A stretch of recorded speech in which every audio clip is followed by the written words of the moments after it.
백성에게 낙심하게 하여서 여호와께서 그들에게 주신 땅으로 건너갈 수 없게 하려 하느냐. 또 9절에 보십시오. 그들이 에스겔 골짜기에 올라가서 그 땅을 보고 이스라엘 자손을 낙심하게 하여서 여호와께서 그들에게 주신 땅으로 갈 수 없게 하였었느니라. 11절도 보십시오. 애굽에서 나온 자들이 20세 이상으로는 한 사람도 내가 아브라함과 이삭과 야곱에게 맹세한 땅을 결코 보지 못하리니. 13절이요. 여호와께서 이스라엘에게 진노하사 그들에게 40년 동안 광야에 방황하게 하셨으므로 여호와의 목전에 악을 행한 그 세대가 마침내는 다 끊어졌느니라.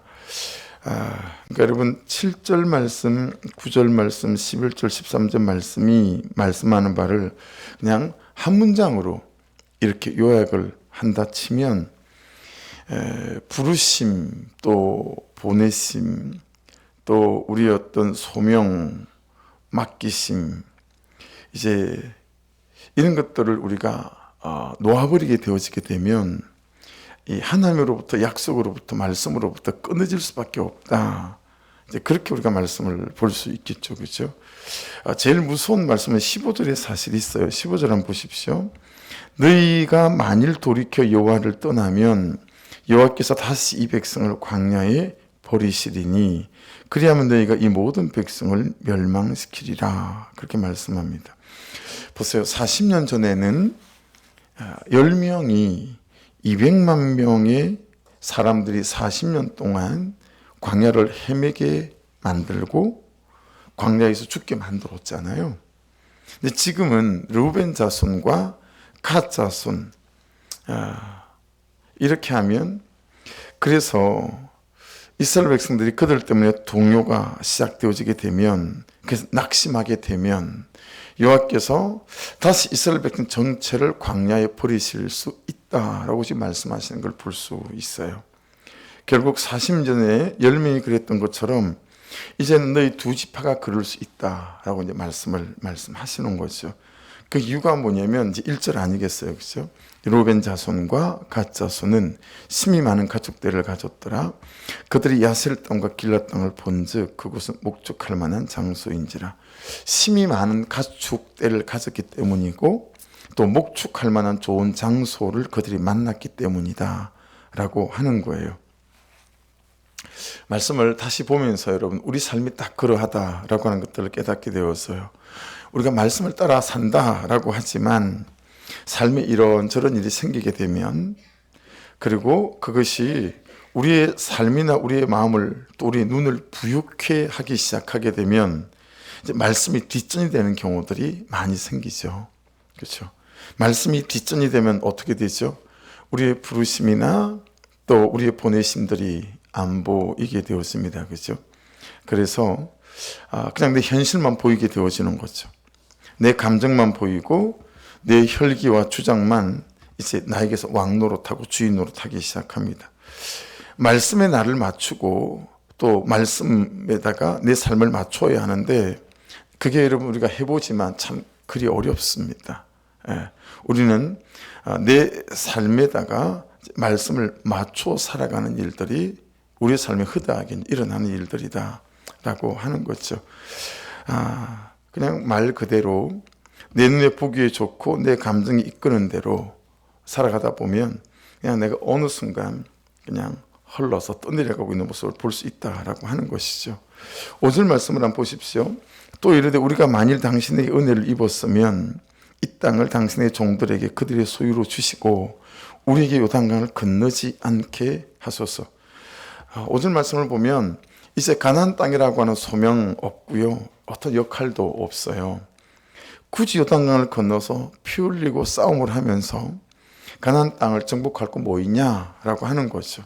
이미 정복한 땅 여기서 편안하게 살면 안 될까라고 하는 거죠. 그런데 여러분, 이 말씀을 보면서 이 말씀 기억나는 게 있어요. 창세기 13장에 보면 롯과 이제 아브라함이 나오잖아요. 많이 부유해졌어요. 그래서 목동들끼리 막 싸운단 말이에요. 그래서 아브라함이 조카 롯을 불러서, 조카, 이래서는 안 되겠다. 우리가 이제 살림이 많이 불었으니까 서로 딴 살림을 좀 살아야 될 것 같으니까, 그리고 여러분 이제 불러내서 롯에게 야 네가 동쪽 가면 내가 서쪽 가고 네가 북쪽 가면 내가 남쪽 가마 보기에 좋은 걸 네가 골라봐. 그랬을 때 그 말씀이 창세기 13장 10절부터 13절이 이렇습니다. 이에 롯이 눈을 들어 요단 지역을 바라본즉 소알까지 온 땅에 물이 넉넉하니 여호와께서 소돔과 고모라를 멸하시기 직전이었으므로 여호와의 동산 같고 애굽 땅과 같았더라. 그러므로 롯이 요단 온 지역을 택하고 동으로 옮기니 그들이 서로 떠난지라. 아브라함은 가나안 땅에 거주하였고 롯은 그 지역의 도시들에 머무르며 그 장막을 옮겨 소돔까지 이르렀더라. 소돔 사람은 여호와 앞에 악하며 큰 죄인이었더라. 이게 여러분 어떤 결론을 맞게 되냐면 19장으로 훌쩍 뛰어넘어가지고요 24절과 25절에 여호와께서 하늘 곧 여호와께로부터 유황과 불을 소돔과 고모라에 비같이 내리사 그 성들과 온들과 성에 거주하는 모든 백성과 땅에 난 것을 다 엎어 멸하셨더라. 여러분 롯도요 숟가락 몽둥이 하나 못 건지고 그냥 겨우 도망쳐서 살지 않았습니까? 그렇죠? 그것도 아브라함 아니었다면 그런 일도 안 일어났을 거죠. 여러분 르우벤의 눈과 갓의 눈에만 좋아 보이는 땅이 아니지 않았겠어요? 모든 사람에게 좋아 보이는 땅이다 보니 여러분 그 요단 동편은 전쟁이 그칠 날이 없었어요. 예, 갈등이 그칠 날도 없었습니다. 거기다가 이방 민족들이 바로 옆 동네란 말이에요. 그러니 여러분 롯처럼 타락하기도 은혜를 잃고 믿음을 잃어버리기도 너무 쉬운 땅이었다라고 하는 것입니다. 그러니까 여러분 한번 잘 우리가 생각해 보셔야 합니다. 우리는 항상 부유함을 원하고 모자람이 없는 삶의 어떤 것들을 원하지만 우리가 원하는 그것이 우리를 삼키는 일이 성경에는 허다하게 나타나잖아요. 여러분 없어서 망하는 사람이 없어요. 다 있어서 망해요. 안 돼서 망하는 사람이 없고 안 된 사람들마다 전부 다 깨어 있어요. 근데 되어지기 시작하면 이제 그때부터는 달라지기 시작하는 것이죠. 근데 사실은 우리는 이 두 가지 다인 것 같아요. 없으면 없는 대로 하나님을 놓치고요. 있으면 있는 대로 하나님을 놓치는 것 같다라고 하는 거죠. 적용해 보셔야 되겠죠. 우리에게 그 사람을 받아내야 되는 땅, 이 현실을 받아내야 되는 땅, 그는 나보다 옳습니다 하는 땅은 정말 가기 싫은 땅 아니겠어요? 정말 힘든 땅이에요. 들을 말을 들었습니다 라고 하는 땅, 너무 불편한 땅이고 있을 일이 있었습니다 라고 하는 땅도 여러분 이게 하나님은 100% 옳으십니다. 예, 하나님은 하나님의 세팅이에요. 여러분 라고 말해야 되는 우리의 삶에 일어나는 사건들이 나를 기쁘게 하는 사건들이 있으면 좋겠지만 나를 망하게 하는 사건들 속에서도 하나님 100% 옳으십니다. 하나님은 하나님의 세팅입니다 라고 말하면 여러분 내 불순종과 내 죄를 보는 것들이 심냐라고 하는 거죠. 정말 간단치 않거든요. 그러니 우리가 안 가고 싶은 거예요. 그런 땅. 그렇죠? 그래서 우리가 건너야 할 요단강은 정말 내가 져야 될 십자가인 것 같다라고 우리가 새벽에도 나눴었습니다. 이런 말이 있대요. 무슨 말이 있냐면 중동에서는 평화가 너무 비싸다. 요즘 지금 하마스랑 이제 팔레스타인 이제 가자 지구랑 지금 보니까 전쟁 중인데 다 포위했어요. 근데 하마스도요 들키지 않으려고 병원 지하, 학교 지하에 전부 다 본부를 두고 있으니까 또 이스라엘 입장에서는 그 병원에다가 또 로켓을 쏘고 하니까 뭐 아이들, 뭐 여인들 뭐 다 죽어 나가고 지금 뭐 이제 시가 좀 벌어지면 또 얼마나 많은 사람들이 죽을지 그죠. 지금 이제 탈출할 수 있는 문을 열어놓고 시민들을 빠져나가게 하지만 뭐 다 빠져나가겠습니까? 여러분 중동에서는 평화가 너무 비싸다 이 말이 무슨 말이냐면요. 이스라엘에서든지 팔레스타인에서든지 평화를 말하는 사람이 생기잖아요. 그러면 팔레스타인 사람 중에 평화를 말하면 팔레스타인 사람이 그 사람을 암살한다는 거예요.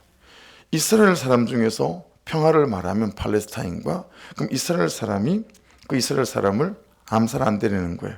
이게 여러분 허다 일어나는 일이라는 거죠. 93년 이때쯤에 이 팔레스타인하고 평화협정을 맺은 이스라엘의 이츠하크 라빈 총리라는 사람이 있어요. 팔레스타인하고 평화협정을 맺었다고요. 이스라엘 사람한테 암살당해 죽었어요. 한 나라의 총리가. 그런 일들이 허다하게 일어나는 거예요. 그래서 나온 말이 중동에서는 평화가 너무 비싸다라는 말이에요. 무슨 얘기냐면 여러분, 내 주장만 있고 내 원함만 있는 땅에는 어떻게 평화가 있겠냐고요. 한번 생각해 보셔야 돼요. 여러분들의 가정 속에서 남편으로 남편의 주장만 있고 아내로서 아내의 주장만 있지 않은지. 여러분 어떠세요? 이사를 하고 뭘 할 때 아이들의 의견들을 잘 들으세요. 선교단체 가서 제가 조금 놀랬던 건 뭐냐면, 어떻게 이사를 하는데 아이들에게 동일한, 가족이 내시면 25%, 25%, 25%, 25% 그렇게 투표권을 주고 그 아이들의 의견들을 청취하지 않느냐. 이게 여러분 안 살아왔던 문화여서 되게 어색하더라고요. 예. 여러분, 부모로서 내 주장만 있고 원함만 있다면 그 가정 안에 여러분 평화가 깃들기 힘들겠죠. 아이들이 원하는 게 무엇인지, 그들의 주장이 무엇인지 부모로서 또 귀담아 들어야 되지 않겠어요, 그죠? 그러니까 여러분, 오늘 이 말씀에서는 여러분과 제가 르우벤 지파 같고 갓 지파 같지 않은지, 항상 엄마에 대해서도 내 주장이 있어요, 그렇죠? 자녀들에 대해서도 내 주장이 있어요. 이게 항상 우리의 다툼과 우리의 갈등의 싸움의 원인이 되지 않습니까? 그러므로 공동체 안에서도 그렇고 가정 안에서도 그렇고 여러분, 내 주장과 내 원함만 있어서 혹시 내 삶에 이렇게 하나님 주시는 평안이 없지 않는지, 이걸 돌아보는 것들이 오늘 말씀에서는 중요해 보입니다. 그래서 한번 적용 질문 해보십시오. 내 눈에 적당히 보이는 것을 찾아다니면서 그게 안주하려고 하는 것은 뭔가? 그렇죠? 또 나의 잘못된 선택으로 인해서 갈등과 어떤 죄의 가능성을 열어준 것이 있다면 혹시 요즘 그런 게 없는가라고 하는 것입니다. 6절을 한번 보십시다. 모세가 갓 자손과 르우벤 자손에게 이르되 너희 형제들은 싸우러 가거늘 너희는 여기 앉아 있고자 하느냐. 여러분, 이 말씀은 무슨 말씀이에요? 그냥 르우벤 지파와 갓 지파한테는 희생할 마음이 없는 거죠. 피 흘릴 마음이 없는 거예요. 손해볼 마음도 없습니다. 그렇죠? 여러분, 하나님을 어떻게 생각하냐면 나를 채우는 분 그 이상도 그 이하도 아닌 거예요. 신앙생활을 나를 부유하게 하고 잘되게 하고 고치고 또 위로받는 그 이상이 우리에게 잘 되어지지 않는다라고 하는 거죠. 제가 몇 달 전에 아는 목사님이 자기가 읽어봤는데 너무 괜찮다고 책을 3권을 추천을 해서 그 3권을 사놨다가 그냥 어제 아침에 와가지고 그 책을 이렇게 옥상에서 붙들게 됐어요. 그래서 그냥 잘 읽혀서 한 400페이지인가 되나요? 네, 그냥 어제 하루 이제 책을 다 읽었는데, 이 최재천 교수님의 과학자의 서재라는 책이에요. 근데 정말 이렇게 제가 생각나게 만드는, 마음에 박히는 문장이 하나 있었어요. 길은 우리 인간이 자연의 가슴에 내리꽂는 비수다. 한번 더 들어보실래요? 길은, 사람들이 만드는 길이 있잖아요. 그 길은 우리 인간이 자연의 가슴에 내리꽂는 비수다라는 문장이었어요. 우리는 자연 이런 거 뭐 그리 생각하지 않잖아요. 길을 잘 만들어서 빨리 가면 그만이고 편하게 가면 그만이잖아요. 그래서 막 길부터 막 뚫고 막 그러지 않습니까? 뭐 자연이 어떻게 되고 다람쥐가 다니고 못 다니고 이런 생각을 우리가 잘 해보지 않잖아요. 그런데 그 산에 살고 있는 동물들 입장에서는, 자연의 입장에서는 이게 생존이 걸린 문제라는 거죠. 예. 해서 자연과학, 이분이 자연과학자 이런 분이에요. 뭐 예수 믿는 분 같지는 않아요. 진화론 얘기하고 있는 거 보니까. 자연과학 입장에서 볼 때는, 생물학 교수 입장에서 볼 때 사람들이 나 편하자고 아무 생각 없이 산에, 바다에, 강에 뚫어대는 그런 길이 이 자연의 가슴이나 동물의 가슴에 내리꽂는 비수 같은 거다라고 하는 거예요. 한참 생각하게 만들더라고요. 근데 오늘 큐티를 하면서 이게 이렇게 딱 오버랩이 되어지는 거죠. 여러분 한번 적용해 보십시오. 내가 혹시 르우벤 같지 않고 내가 혹시 나밖에 모르는 갓지파 같지 않나? 그냥 내 편하다고 길을 만드는 거예요. 그 사람 마음에 상처가 되든 멍이 되든 아무 관계 없어요. 나만 편하면 되는 거예요.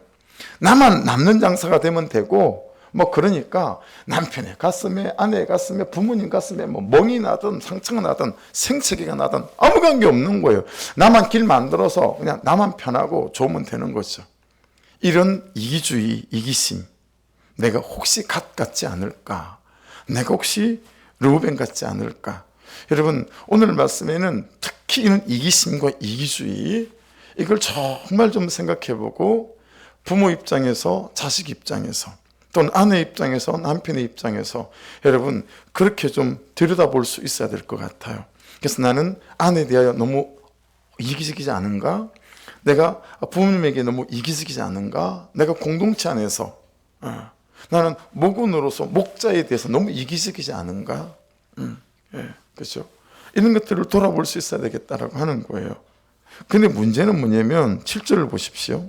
7절을 보시면 너희가 어찌하여 이스라엘 자손에게 낙심하게 하여서 여호와께서 그들에게 주신 땅으로 건너갈 수 없게 하려 하느냐. 오늘 본문에서 반복되는 단어가 낙심이라는 단어예요. 우리는 항상 왜 저래? 이렇게 반응할 때가 많잖아요. 도대체 왜 저러는 거야? 내가 이 가정을, 이 가정의 분위기를, 저 사람을, 이 공동체를 이렇게 만든 사람이다라고 생각해 본 적이 없는 거예요. 왜 저래 맨날 돈이 떨어졌나? 뭐 이런 거잖아요. 그냥 어떤 일들이 생기고 그의 눈빛과 얼굴빛이 안 좋을 때마다 여러분 어떤 갈등과 다툼 속에 있다면 이렇게 만든 사람이 혹시 내가 아닐까? 이게 이제 퀴트하면서 우리에게 되어지는 일들이잖아요. 네. 그래서 제가 우리 딸에게, 우리 아들에게 인정이 되어지는 거죠. 야, 내가 이렇게 만든 거지. 그렇죠. 항상 그는 성적표를 가져오는 거 아니지만 정말 제가 우리 아들에게 죄인인 거는 그냥 모든 과목에서 2개밖에 틀리지 않았어요. 얼마나 잘한 거예요, 그죠? 그런데 성적표 가져오지도 말어. 만점 받으면 갖고 와. 그럼 제가 세상에 이런 말을 했던 적이 있는 아빠라니까요. 왜냐하면 막 열심히 하지 않고 그냥 시험 앞두고 며칠 그냥 또둑또둑 그냥 하는 것 같더니 2개를 틀려서 온 거예요. 그러니까 저는 걔 성적이 중요하지 않고 평소에 걔 태도가 마음에 들지 않는 거예요. 평소에 걔 삶의 태도가 마음에 들지 않는 거죠. 그러니까 조금만 평소에 삶의 태도가 좋으면 이 2개도 안 틀렸을 놈이 2개를 틀려왔다. 이거 지금 제가 따진 거 아니겠어요? 그러니 걔가 볼 때는, 우리 아들이 저를 볼 때는 기가 막힌 아버지 아니겠어요? 뭐 저는 아빠가 다 있나, 뭐 저는 인간이 다 있나, 그 생각 안 했겠어요? 그 생각 했을 거라고 생각해요. 그렇죠? 그러니까 제가 결국은 그렇게 만든 거죠. 그러니까 여러분, 우리 자녀들을 양육해야 하는 부분에 있어서 참 잘 생각해야 합니다. 그래서 나의 고집과 나의 아집으로 여러분 신앙적인 열심으로 아이들을 예비 안치하면 안 되고요. 내 삶이, 내 인격이 우리 자녀들을 하나님을 믿을 수밖에 없는 자녀로 세워가는 은혜가 있기를 주의 이름으로 축복합니다. 아버지의 그 마음 씀씀이와 아버지의 감정 처리와 아버지의 삶의 태도를 볼 때 내가 이 하나님을 안 믿을 수가 없는 거예요. 그런데 아이들한테 대하는 태도는 이기적으로, 내 욕심으로, 내 뜻대로 하면서 종교적 열심으로 앉아야 되는 거예요. 걔가 이렇게 앉아 있어야 되는 거예요. 여러분, 그럼 걔 입장에서는 얼마나 하나님을 믿겠어요? 그렇지 않겠어요? 그런 마음이 생길 수 있다는 걸 세상에 큐티를 안 했다면, 말씀을 따라가는 삶을 안 살았다면 여러분 제가 깨닫기나 했겠어요? 그러니 언제까지 더 내가 제 아들에게 죄인일지 모르겠어요.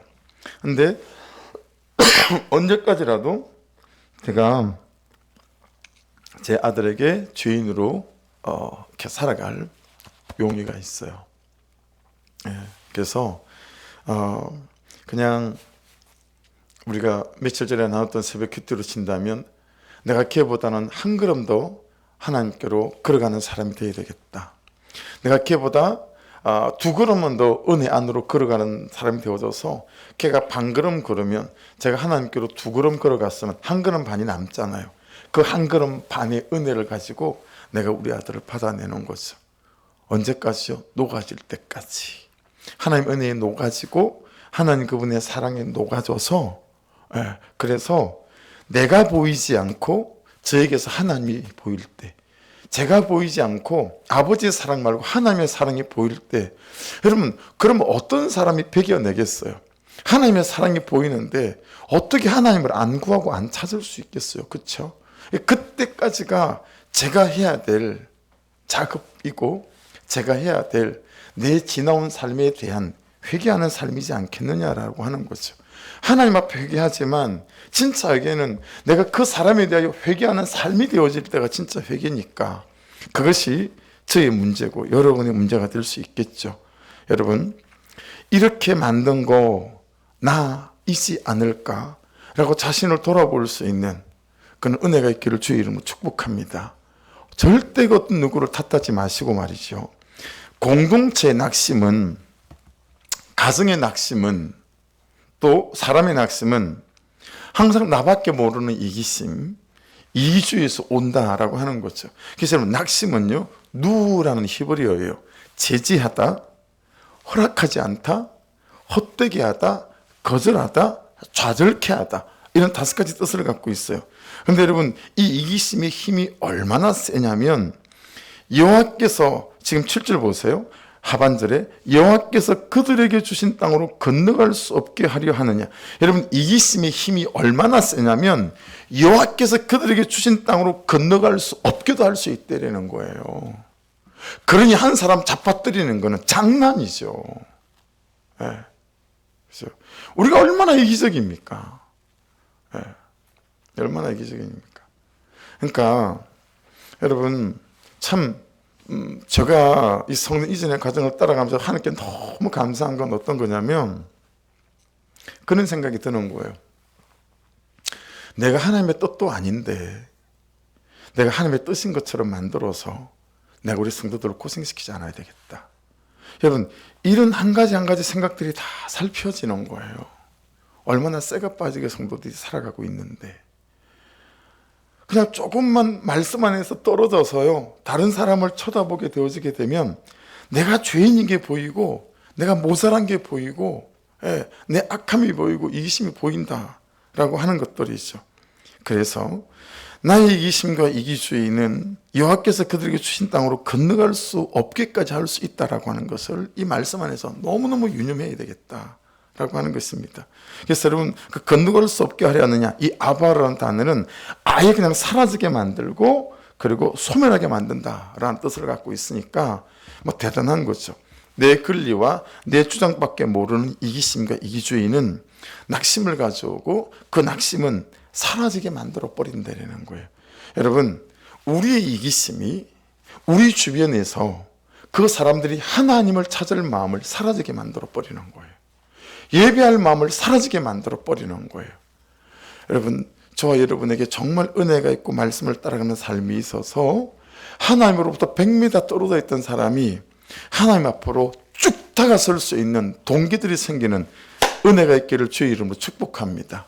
내 삶 때문에 하나님이 너무 궁금한 거예요. 정말 제가 그런 사람이 되고 싶다는 간절한 기도가 되는 거 있죠. 야, 저 사람 보고 알고 보니 목사네. 야, 참 하나님이 궁금하다. 어떻게 저게 뭐 이런 거 있잖아. 이런 거 있잖아. 그렇죠? 여러분, 내 권리 내 주장밖에 모르는 이기심과 이기주의는 사랑할 마음이 사라지게 만들죠. 잘해주고 싶은 마음도 사라지게 만들어요. 막 마음을 먹어요. 마음을 먹고 딱 해야지. 그리고 딱 섰는데 말 한마디 딱 하는 그것이 자기 입장만 딱 말하다 보면 그냥 마음이 다 사라지는 거예요. 관심이 없어져요, 그냥. 그렇죠? 마음도 접히고 감정도 접히고, 그러니 나에 대한 그 사람의 부드럽고 따뜻한 태도도 다 접힐 수밖에 없겠죠. 어떻게 이심 부른 사람한테, 여러분, 내가 그 사람한테 막 이적으로 구는데 그 사람이 나에 대하여 따뜻한 마음들과 그런 태도들이 접히지 않겠느냐라고 하는 거죠. 그렇죠? 그래서 이기심은 암세포와 같다. 여러분, 암세포는 자기밖에 모르잖아요. 그렇죠? 그래서 나중에 뭘 죽이죠? 몸을 죽여요. 몸 죽으며 암세포 자기도 죽어요. 그렇죠? 이기심은 그런 것 같아요. 오늘 본문에 그게 참 잘 드러나 있는 것 같아요. 그럼 적용해 보십시오. 나는 이기적인 사람이 아닌가? 나는 맨날 받으려고만 하는 사람은 아닌가? 나는 수고도 싫고 애를 쓰는 것도 싫고 그냥 딱 이쯤에서 안주하려고 하는 사람은 아닌가? 내가 지금 이기심을 딱 끊고 정말 하나님 앞에서 섬겨야 될 사람이 누구고 섬겨야 될 사역은 또 어떤 것일까? 예. 공동체 안에서도 가정 안에서도 마찬가지 아니겠어요? 그러니까 내가 받아내야 될 때다 생각하니까 그냥 쓰레기통을 제가 비워요. 아이들이 충분히 할 수 있는 것들이잖아요. 아직은 아침에 막 7시부터 일어나가지고 부시 눈 비비고 막 씻고 나가기가 바쁘니까 직장 다니고 학교 가고 그러니까 그렇게 하지만 어느 때가 되면 이것들을 아이들이 참 했으면 좋겠다 생각하는 거죠. 또 나눠서 또 할 때는 또 했었어요. 막. 근데 요즘은 또 나눠서 하는 게 좀 잘 안 되는 것 같아요. 그래서 그냥 제가 하는 것들도 있고 그렇죠. 근데 한번 이름 적용해 보셨으면 좋겠어요. 정말 내가 좀 그냥 이런 마음 저런 마음 딱 접고 내가 좀 섬겨야 될 사람이 좀 누굴까? 교회 안에서도 내가 섬겨야 될 사역은 어떤 것일까? 보고 여러분 내 손과 발이 가고 내 수고가 가고 내 땀이 가는 그런 섬김들이 우리 가운데 있어야 되겠다라고 하는 것이죠. 9절을 보십시오. 그들이 에스겔 굴짝이 올라가서 그 땅을 보고 이스라엘 자손을 낙심하게 하여서 낙심이 또 나왔죠. 여호와께서 그들에게 주신 땅으로 갈 수 없게 하였었느니라. 여러분 앞에서 나눴지만 12명의 정탐꾼은 200만 명을 살릴 수 있는 절호의 하나님이 주신 기회를 그들의 이기심, 두려움으로 우리 200만 명을 죽이는 삶이 되고 말았습니다. 지금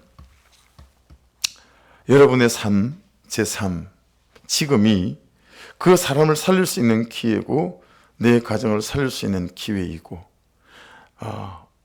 어떻게만 되면요 내 이기적인 중심만 내려놓는다면 말이죠. 그래서 지금이란 이때를 내 주변에 있는 사람들을 살려가고 그리고 가정을 살려가고 목장 공동체를 교육 공동체를 살려가는 그런 은혜의 때가 될 수 있기를 주의 이름으로 축복합니다. 어떻게 하면 된다고요? 내 이기심을 내려놓으면 돼요. 내 이기심. 11절 12절을 같이 읽어보십시다. 11절 12절 애굽에서 나온 자들이 20세 이상으로는 한 사람도 내가 아브라함과 이삭과 야곱에게 맹세한 땅을 결코 보지 못하리니 이는 그들이 나를 온전히 따르지 아니하였음이니라. 그러나 그나스 사람 여분네 아들 갈렙과 눈의 아들 여호수아는 여호와를 온전히 따랐느니라 하시고 온전히는 설명을 잘 했으니까 이 새벽에도 자 결정적인 차이가 뭐죠? 여러분 10명의 정탐꾼 그리고 르우벤과 갓은 현실이라고 하는 말에 홀딱 넘어갔어요. 그렇죠?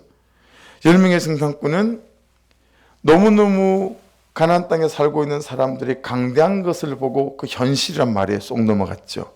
여러분 르우벤과 갓은 이 요단 동편의 좋은 것을 보고 현실, 좋은 현실에 그러니까 둘 다 같은 현실이에요. 좋지 않은 현실과 좋은 현실에 이스라엘 백성들은 사람의 말에 그렇죠. 여호수아와 갈렙은 하나님의 말씀에 이게 여러분 결정적인 차이다라고 하는 것입니다. 10명의 정탐꾼과 오늘 본문의 르우벤과 갓의 다른 것 같은데 같다라고 말씀하시는 이유가 뭐예요? 10명의 정탐꾼은 현실의 두려움 때문에 부르심도 보내심도 다 그냥 소명을 버려버렸고요. 오늘 본문의 르우벤과 갓은 현실의 안정감, 현실의 부유함, 편안함 이것 때문에 보케이션, 소명 다 잃어버렸어요. 그러고 그냥 있겠습니다 라고 하는 거죠. 그래서 여러분 기도하실 때마다 그렇게 기도하셨으면 좋겠어요. 여러분의 기도 제목 속에 하나님 내가 생각하는 이 부유함 또 안정감보다 내가 하나님을 사랑하는 마음이 더 크게 도와주시고 내가 영혼을 사랑하고 사람을 살리는 삶이 되겠다라고 하는 그 마음이 더 크게 도와주십시오. 여러분 이게요 그렇게 되면 내가 어떻게 될 것 같지만 그 두 가지 마음이 생기잖아요. 그러면 정말 만 가지가 해결이 됩니다. 만 가지가. 내 안에 하나님이 주시는 그런 은혜가 넘쳐요. 정말 강수 같은 은혜가 넘쳐요. 참 놀라운 것 같아요. 하나님을 어떻게 하면 사랑할까?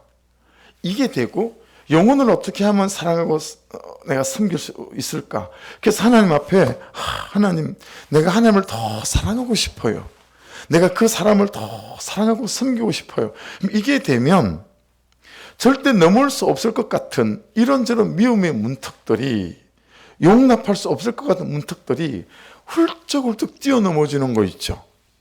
훌쩍훌쩍 뛰어넘어져요. 그러면서 한 번도 경험해보지 못했던 그런, 전에 밟아본 적이 없던 그런 은혜와 감격의 땅에 발을 디디게 되어지는 거.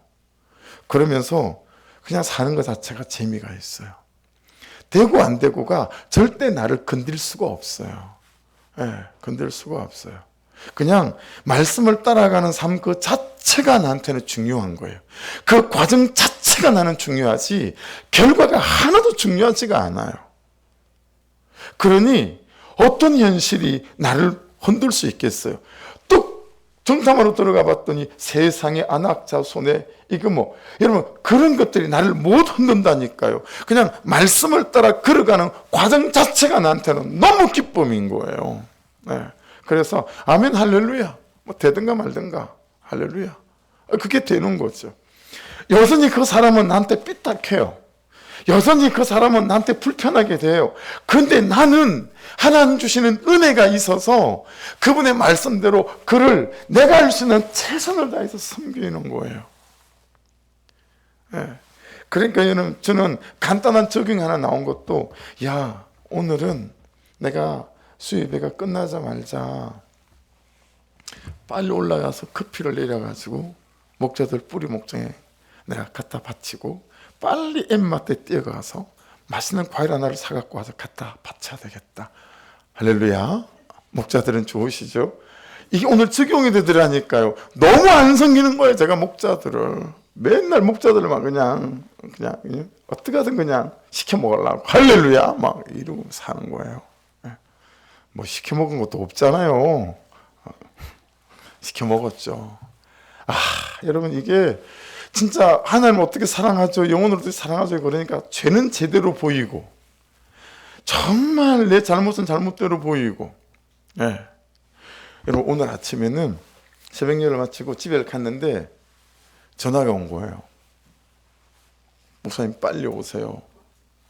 제 뇌출혈이 생긴 것 같아요. 뇌출혈이 생긴 사람 어떻게 전화를 하나 못 하는 게 아니라 뇌출혈이 생긴 것 같아요. 그리고 또 이 사람은 또 침대에서 못 일어나요. 그러니까 여러분 목사는요 새벽에 나오거나 일찍 나오면 가슴이 덜컥해요. 진짜로요. 또 뭔 일이 생겼나 보다. 그 전화를 받아서 제가 이제 받았어. 아내한테 전화가 왔어요. 그래서 제가 전화를 목사님 빨리 바꾸라 그래요. 내가 빨리 이렇게 받았어. 그렇다고 그래서 119를 먼저 불러야 되지 않을까요? 119를.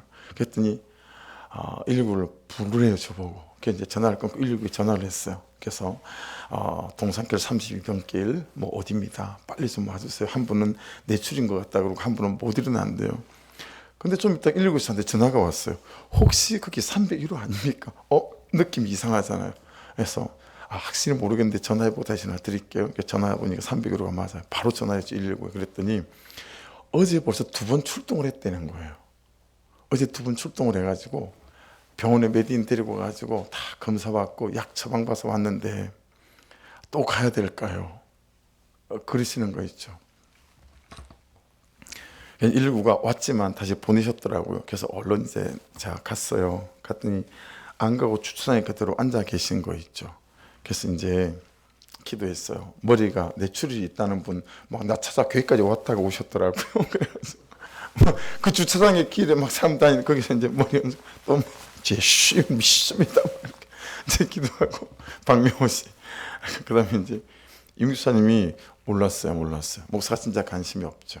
맨날 주일날 계단 내려갈 때 막 힘들게 내려가는데 그걸 유심 있게 보지 못했던 거예요. 근데 그럴 때 보니까 막 그런 거죠. 그래서 무릎에 안수기도를 하고 난 다음에 언제부터 무릎이 이랬냐고 병원은 가보셨냐고. 근데 병원을 한 번도 안 가봤다는 거예요. 사진을 찍어본 적이 없다는 거예요.